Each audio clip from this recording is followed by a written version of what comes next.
Welcome to the What Doesn't Kill Me podcast, a podcast for those with chronic illness, chronic pain, and for those that love and support us.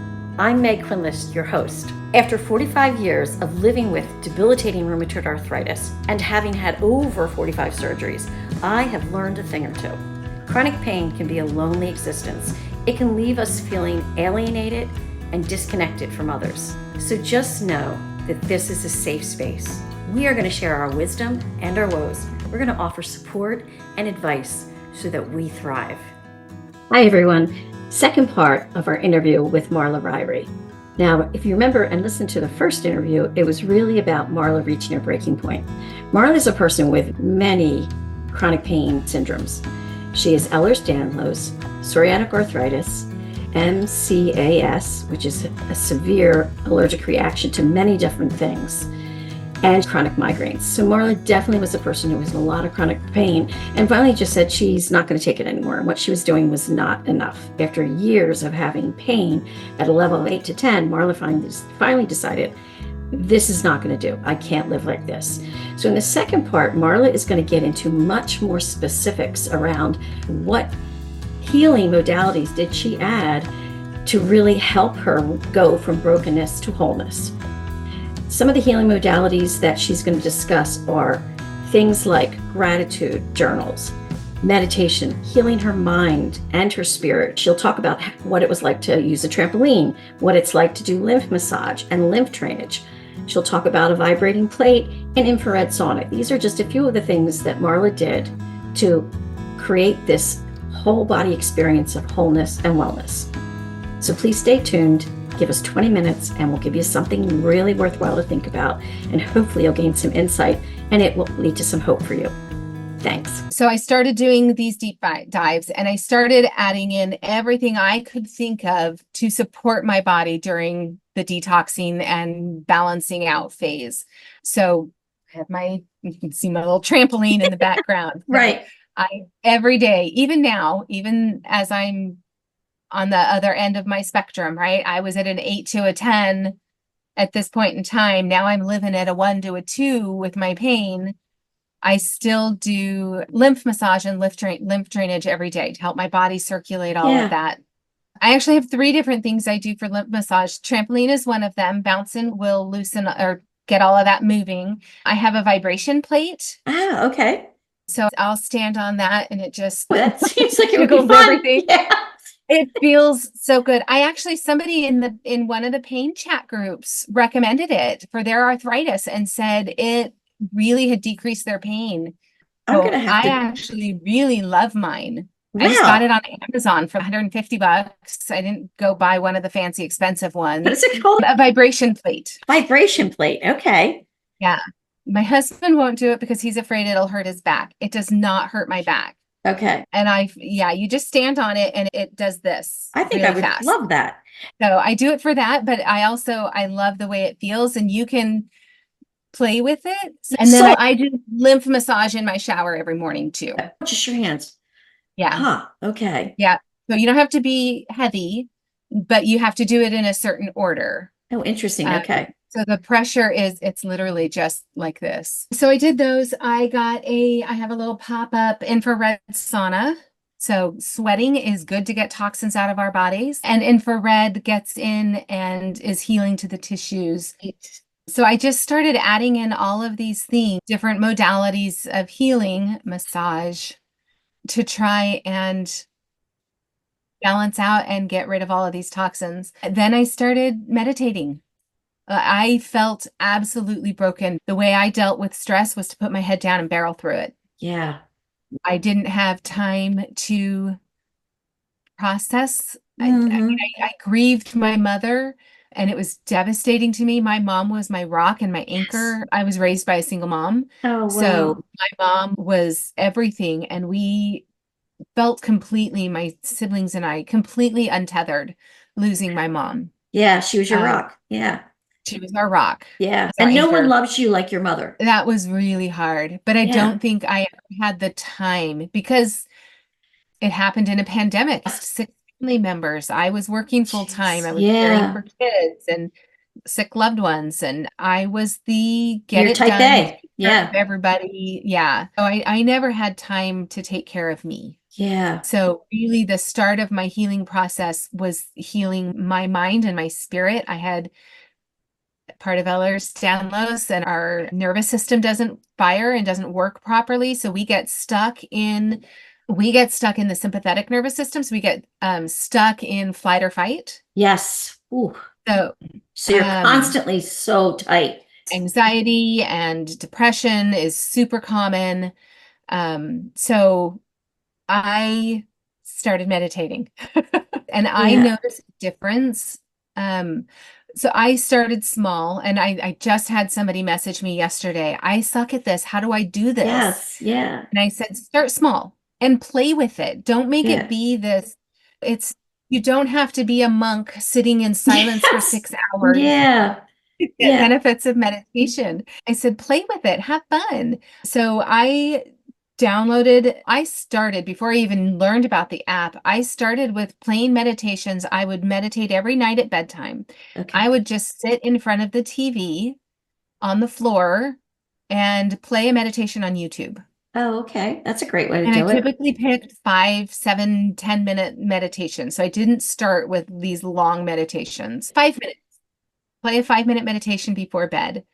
And then I got consistent with that. And I think part of my type A personality is when, I don't know, there's certain things, a diet, right? I'm Yes. like, Yeah. here and there. Right. I Right. was never really good with sticking with them, or I would be really good with You with it for fixate like a on, year. yes, you can fixate on Yes, something. I'm the we same way. fixate. Yeah. So I fixated on It's meditation. like an addiction in some ways. Yeah. I was going to barrel through and heal Yeah. my body no matter what You were so at that determined. point. Yeah. I was You, determined.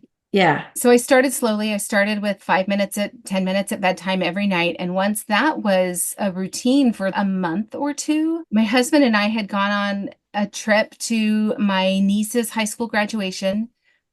And we're driving to the graduation, and I'm like, I don't know what's wrong with me. Like, I haven't had stress or anxiety, and I'm like, my Ooh. heart's racing. I'm so nervous and I'm getting anxious. And my husband says, have you even meditated since we were on vacation? Wow. I was like, I Ding. haven't. Okay. I'm going to stick my headphones in Yeah. and I'm driving in. I'm just going to meditate in the Yeah. car on the way there. And I did, and my anxiety was gone. Jeez, that's And so so great. that's when I decided, okay, we're really diving into this meditation Meditation. thing. And so then I doubled it. And so I meditate first thing in the morning, and I meditate right before I go to bed. My morning meditations can be 10 minutes or less, 12 minutes, something like that. And then my evening meditations, I tend to do 18 to 25-minute meditations. Yeah. And I have an app I absolutely love called the Insight Timer. Yes, I have a good friend who just told me about it. And it's so funny you should say that because it is amazing. It really is. I love it. Insight And you timer. don't have to buy the plus version. I did Yes. because I wanted a bunch of the courses, Yes. but you Okay. don't have to buy the plus version. There are tens of thousands of free meditations on there, and you can play with them. You can figure out what you like. What works for I you? like what works for you. I like visualization ones Yeah. because my brain will do that. I am there. I am on the beach. I am on a hammock, right? So my Yeah. brain will do that. Some people's brains won't do that My brain will visualization. do that. So I have to explore that Yeah. one because I'm very Yep. visual. So I Yeah. like those. I Yeah. loved the energy centers. I loved the balancing the chakra meditations. Wow. I hadn't ever done those before. Yeah. It actually led me to start. When I get back from vacation, the end of July, I start Reiki training because I just loved learning about the energy centers of our body. Yeah. That another holistic modality in healing. So yeah, I I think meditation, gratitude, and affirmation, like I call it my trinity, Yeah. they were huge in healing my mind and my spirit, and then my body started to follow. Wow. God. So Because I do they were think you're right. Starting with the mind is because the mind is everything. There's nothing disconnected from the mind. And your pain right. is Yep. all gets processed through the mind and gets interpreted based on how your behavior and how what you're Also, thinking is. a very touchy subject to discuss in the pain groups. Yes. Yes. Yeah. Because Because, so many of us were told, I was told my whole life, there's nothing wrong with you. oh my God.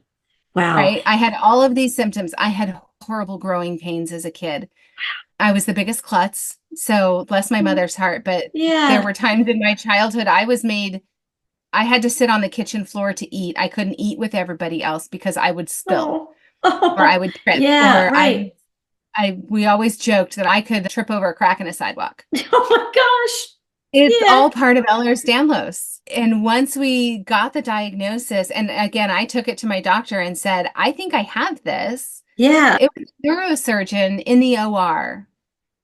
I knew the word, I didn't know anything about it. It was a Yeah. neurosurgeon in the OR, and she did something, and she's, oh, that's just my Ehlers Danlos coming out. And she's, yeah, I have Ehlers Danlos, and she does this. And I'm like, I can do that. That's a party trick I've done since I was a kid. And she was like, oh, I want to get checked out. And Wow. then I was talking with another nurse about it, and anesthesia says, wait, Marla, you're hypermobile? And I said, yeah. And they're like, well, how do you do with anesthesia? And I'm like, what do you mean? And he's like, when you go to the dentist, oh, my body eats that stuff like candy. Like they have to re-inject me Holy multiple God. times. So I hypermetabolize, people with Ehlers-Danlos hypermetabolize anesthesia. And I was like, oh, okay. So I took it to my doctor who said, it sounds like you're on target. Let's send you to a neurologist because I had her appointment first. And she's, yeah, talk to family practice about getting a diagnosis. I think you're right.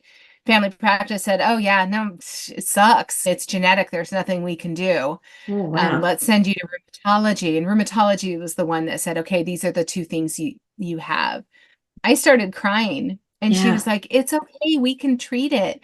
And I just looked at my husband and she's not crying because she has it. She's crying because she finally has answers. As I was answers. 6 and I was told Jeez. my whole life, no, there's nothing wrong with you. It's all in your head. That I think is probably the hardest, absolutely the hardest thing on that whole journey of getting diagnosed is when it's people are Yeah. telling you it's in your head, you see a specialist and sorry, there's nothing we can do. There's To just me, nothing. Yeah. that's beyond what a person can deal with. Yeah. Yeah. So I think trying to explain when people have been told for so long it's all in your head and then trying to explain, but right, it really is.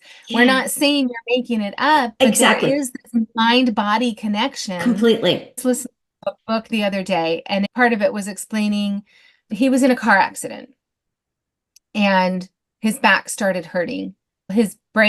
Your brain then interprets that, or you have a bad experience and you have pain from that experience. Your brain then interprets that, and any experience that is similar, your body is going to feel pain. Feel pain. Yeah. And trying to explain to somebody that it's our brains interpreting. We're not saying you're making it up. It's And not imagination, yes, but it is in but your it brain. is, It's there all is, in how your yeah. brain is interpreting those signals. And your pain, what I always like to say, the perfect example for me is I have a neurotransmitter in my back because I have such bad neuropathy and nerve pain in my legs. And the only job that thing does is it fools my brain to not interpret the signal as pain. I'm still in pain, in constant pain, but my brain is not perceiving that as pain. So guess what? The pain's not there. That's the easiest way for me to explain to somebody that the pain is still there. It hasn't changed. It's just my brain's not interpreting it as pain. And that's what your brain's job is. Your brain's job to protect us is supposed to interpret pain. So you stop doing it. But what happens when you're in chronic pain, you're in constant pain, your brain is on hyper alert for anything that's going to mimic the pain. And it is. So I try to tell that to people too, that it is in your brain, but it's not to say you don't have pain. And you're absolutely right. It's such a sensitive subject because they've been told it's all in your head. That's not what we're saying at all. Yeah. Yeah. No. Yeah. And so many different moving pieces and parts to it. God, yeah, the brain is so complicated. And just even where pain receptors for your body are in the brain, there's just so much complication there and so much things hard to understand. And that I don't even think science is completely fully understand. We're getting there. Yeah, I think they're definitely working towards it. So for me, definitely the first part of my healing, it started with my mental health. Wow. Yeah. So, and it started with meditation and gratitude.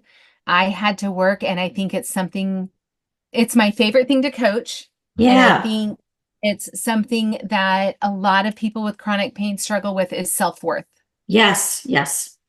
So I struggled with self-worth up until 2 years ago. Yeah, because let's My face it, whole the life. way society judges people is by production, is by how we achieve things, how we accomplish things. So we look at it Yep. as output. We look at it as how much have I done? How much money do I make? That's how we Right. value ourselves. And that's the saddest thing, that we have to prove our worth based on what we make and what we're able to give to the world. And Yeah. it's always a monetary thing. It's not usually like just our sunny personality. Right. Yeah. And I had a coach ask me yesterday, I was chatting with another coach and we were talking about business and coaching and social media. I'm not a huge fan of social media. I Yeah. wasn't. Now I have to use it every I day, do but too. And it's really I tough. wasn't. So she said, and how does that relate to your self-worth? And I'm like, it doesn't. And she was like, oh, good. And I was Yeah. like, my self-worth has nothing to do with my business. It has nothing to do with how many clients I see. It has Yeah. nothing to do with how successful I am or my coaching. My self-worth is innate. It's who I am as a person. It's my heart. It's my empathy. It's my Yeah. love. My self-worth has nothing to do with what The I external. accomplish. Yeah. It's not, yes. Yeah. It can't So be connected to something that you achieve or yeah, you accomplish. it took years Me too. for me to figure that out. Me too. So yeah, Yeah. I had childhood trauma, and Oh, yeah. I think a lot of people with chronic pain have childhood trauma, I think it's so and connected to that. that Yeah. has to be addressed. It really Yes. does have to be It addressed. has to be. And you don't even admit to it or acknowledge the trauma a lot of times. You head down, you barrel through. Yeah. And you I mean, that's almost, what I did. yeah. Oh, yeah. Me too. I was diagnosed at 13, and I would see rheumatologists and they'd say, wow, did something happen to you like before you turned 13 that, and I'd say, no, nothing. I wasn't sick. I wasn't this. And then years later, I realized that something had happened to me. And it wasn't until I was in my 40s that the memory came up and I actually acknowledged that what had happened to me was probably why at 13 I had the genetic marker for rheumatoid arthritis, and that's what turned it on. I do believe that people with autoimmune, we have genetic markers like yourself, but it's all this other stuff that Right. kicks it on. Like something happens to you at a certain point in your life that you just cannot handle, kicks on this genetic marker, this disease, and then it just snowballs and it keeps going because you haven't dealt with all this trauma. And that's another thing people don't want to talk about. That's another, Yeah. And it's tough. yeah, it's tough. I was just talking to a client the other day about it in our discovery call, in our coaching call before she decided to sign on as a client. Yeah. And I was like, the first thing I have my clients do is stand in front of the mirror and look yourself in the eyes and tell yourself, I love you. Mm, I love you. You are yeah. safe. You are enough. I said, I want every time you brush your teeth, I want you to look yourself in the eyes and tell yourself that you are enough, that you Oh, are safe, that I love you. And she started crying. She said, that's hard. God. I'm like, this work is not easy. No. This work is not easy. I'm still doing it. I've been doing Yeah. it for 2 years, and Yeah. I coach people through it. And I had a breakthrough a few months ago. Probably, I think it was in March or April. I just attended a group workshop Hmm. with another coach, and she was walking us through this exercise. So I was writing, you're journaling as she's talking, and part of it is for your success, for if your business, your life, whatever you want, what you want. When you picture your dream life, write down what you picture for your dream life. And then I want you to write down why you can't have that. What are the voices in your Mm, head telling you why you can't have that? I'm not enough. Nobody wants what I have. Nobody's going to listen to me. I'm not smart enough. I'm not whatever enough. yeah. And then it was, whose voice is that? Because it's not yours. So whose voice is that? And I'm like, I already knew whose voice that was. I already know that. Yeah. I already knew it was my stepfather's voice, because from the age of 4, I was told I was stupid. I wasn't Oh smart my enough. I wasn't God. enough. I wasn't good enough. Why can't you be more like your sister? Why can't you Oh my just do it right God. the first So time? I wouldn't make you horrible. do it again. Uh, Yeah. so he was in my life from the age of, I think they got married when I was 5. So the age of 4 until 8th grade, I was Wow. told every day I was stupid. Oh, Marla, So that's I didn't know horrible. I was smart until I was in my 30s. I didn't go to Jeez. nursing school until later in life, and I graduated with my BSN with a 4.0. So Jeez. Wow. You it proved took him me wrong. a Yeah. while to figure out I was smart. But what hit me during that exercise, it just came into my head that I'm like, wait a minute. It Hmm. was never about me.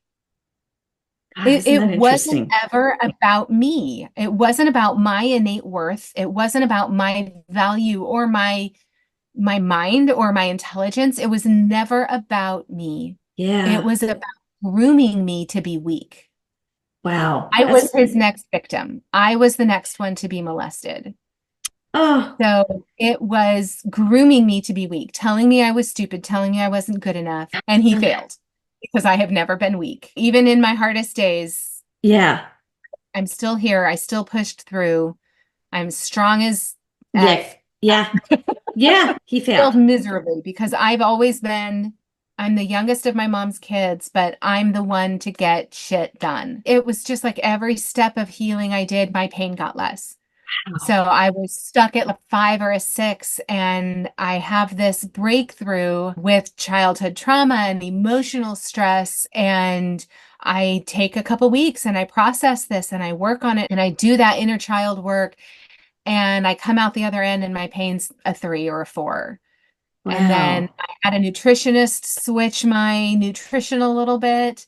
And all of a sudden, my cravings are gone and my pain's at a 2. Oh, that's And great. yeah, Yeah. so it's all kinds of different little moving It's parts. all these And little parts but together. I truly don't think you can start to heal the body until you I work feel on the mind, my spirit, I tell my clients it, and I preach it online. well, that's it for the end of part 2 with Marla. I want to thank Marla so much for sharing very personal information and a lot of good stuff to get us to think about how we go from being broken to whole. Everybody with a chronic pain and chronic illness has those feelings of brokenness, and there's so much tied up in all of that that Marla really breaks down. Now, part 3 is going to be another interesting interview with Marla. Marla is going to tell us about what she did to go back to school and become a holistic nurse practitioner. That was a huge step for Marla. Marla also went back to school to become board certified in health and wellness coaching. It enabled her then to open up a coaching practice. These are the things that she uses now to help her clients. She takes the things that she learned during her journey and her personal experience and incorporates it into a multi-session course, which she will tell us more about in next time's part 3 interview with Marla. Okay, thanks again. I'd like to also thank our tech support team, Nat Strain and Frank Quinlisk. Artwork by Katie Quinlisk and music by The Narrows. Now for good, show that clear laughter, I'm betting that you would. Took time, shook mine, I fell flat on the floor. Look fine, hook, line, and sink a peaceful bloody war. Several times I made excuses for myself. Several lies are telling the boys I don't need help. Every time I find another door to crash right in, hopefully the light will shine when I get in.